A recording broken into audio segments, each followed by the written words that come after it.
So the question about if a child is gifted is a very general question. And I would prefer it if parents would ask instead, in what ways are my children gifted? And using the term gifted, we need to know in what context so that it informs us about what the child needs. What parents can ask themselves are, in what ways does my child demonstrate strengths or abilities or interests that are more intense or greater than age peers? So for example, if the child is 3 or 5 years old and they're reading at 8 years or 10 years old level of reading, then the child needs to be able to have material that's appropriate for the reading level. So the answer to whether or not a child is gifted or whether a child needs accelerated learning depends on how different schools identify or define giftedness. Giftedness in the field is defined in as many different ways as different school districts. There's a federal definition and there's a state of Washington definition about gifted. Again, what you're looking for is not whether the child is gifted, but in what ways. And so if the child needs accelerated learning, in most school districts, they should provide that. And in many school districts, those children would be identified as highly capable or gifted. Again, the question is a little bit misleading because when children are identified for gifted education, it often indicates that they have had advanced learning in their home environment. So it is not true that if you're an early reader or you're precocious at math that you are automatically going to be that way forever. It is probably true that if you come in kindergarten reading, you've had prior exposure to reading activities. And so it is true that your environment and your previous experiences impact your later learning. So parents who are looking for gifted behaviors in their young children need to understand that many of those behaviors are related to the kinds of exposure that they have to activities and the types of experiences that they give to their children.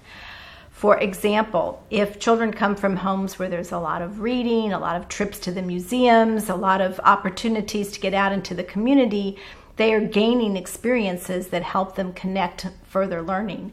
So those children may be advanced when they go into a home setting.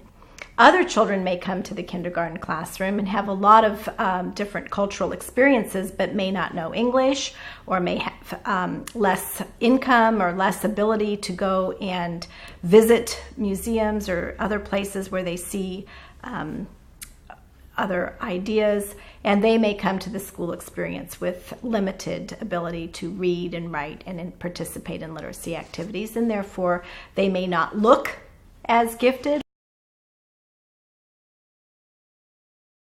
In this state, the definition of gifted includes all of those students who perform at a level above their peers and have mastered the content in several or any one of the different academic areas, as well as children who demonstrate potential to master the content above their peers.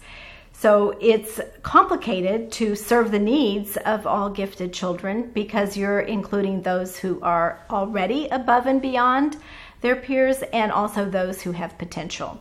Potential means not yet, so the ability may not be demonstrated, but it doesn't mean they don't have it. Every school district defines their gifted population in the way in which their school board votes for it. So no, there is not one definition of gifted in any school district across the country. Many states have their own definition, and even within states, different districts have their own definition. So in this state, we use the term highly capable, and it could be that you could be identified as highly capable in one school district and move to another one and not be considered highly capable if the definitions and if the processes for screening are different.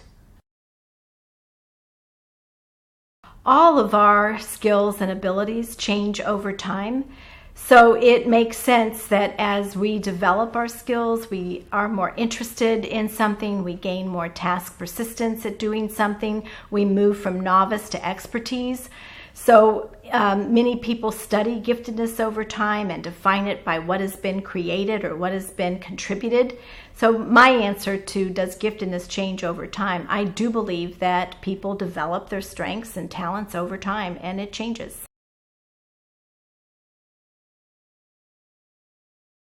Whether or not to place gifted children in classes with their peers is a controversial question because there is research that supports children with what they consider similar abilities perform better when they're with other students with similar abilities.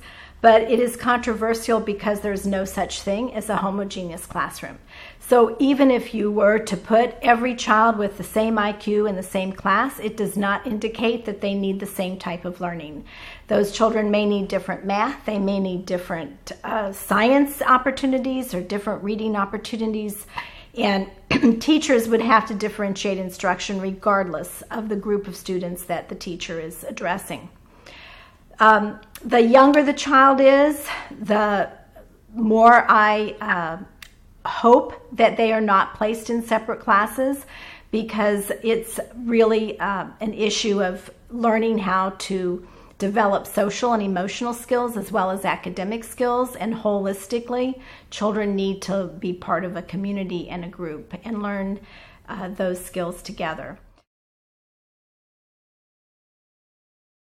So one of my concerns about teaching identified children who have been already identified by their district as gifted in separate classrooms is the negative impact of labeling. When children are separated from their peers, they form an identity with expectations that they have to perform, they have to do well. Their identity is built up into these expectations. We know from Carol Dweck's work that we need to have children have not an entity theory of intelligence, but an incremental theory of intelligence, so that by learning we get smarter. And this really impacts children's performance later on if they feel like that they are so smart that it's all about themselves, and then when they get to something challenging they don't do as well. So that's one reason that I don't want children to be segregated early on. Another reason is young children are very asynchronous in their development. And when school districts start separating students at first grade or kindergarten or second or even third grade, what we're doing is we're providing opportunities for those children to move faster perhaps and maybe grow academically, but we're also closing doors and putting tracking in place early on in a district because other children then cannot catch up. So I do think it's a controversial issue about how young people should be segregated and tracked into higher level and rigorous classes. But I think ideally we want all teachers to challenge their children in inclusive classrooms. Twice exceptional children are those that have been identified as having disabilities and also identified as being gifted and talented. The best way to support all children, but especially children with dual exceptionalities, is to teach them through their strengths. Interest them, engage them in the things that they are motivated to do, and then they will work through their challenging areas and hopefully connect their new learning to what's interesting to them in their own experiences.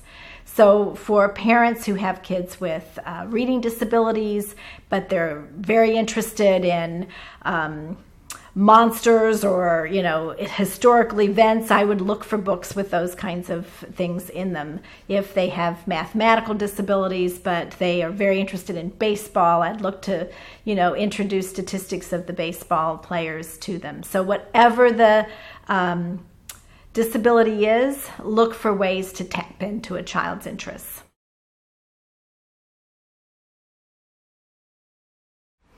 So the best things that I think parents can do to ensure that their children receive their emotional and social support is to be good role models and to be understanding that a child's academic abilities is not necessarily an indication of a child's social and emotional skills.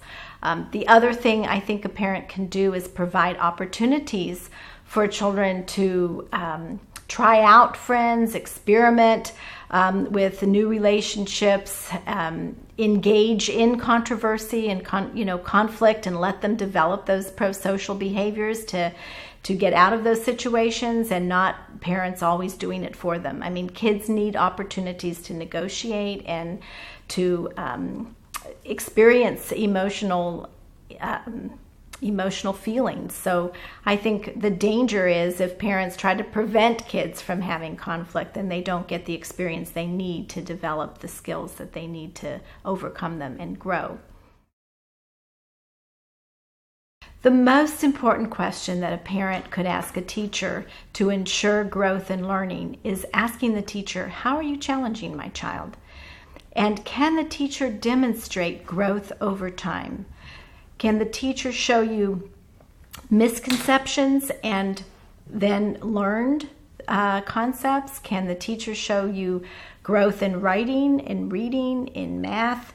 So if I'm a parent and I want to go work with the classroom teacher, I would work with that teacher to share the information I have about my child and ask the teacher to demonstrate how he or she is challenging my child.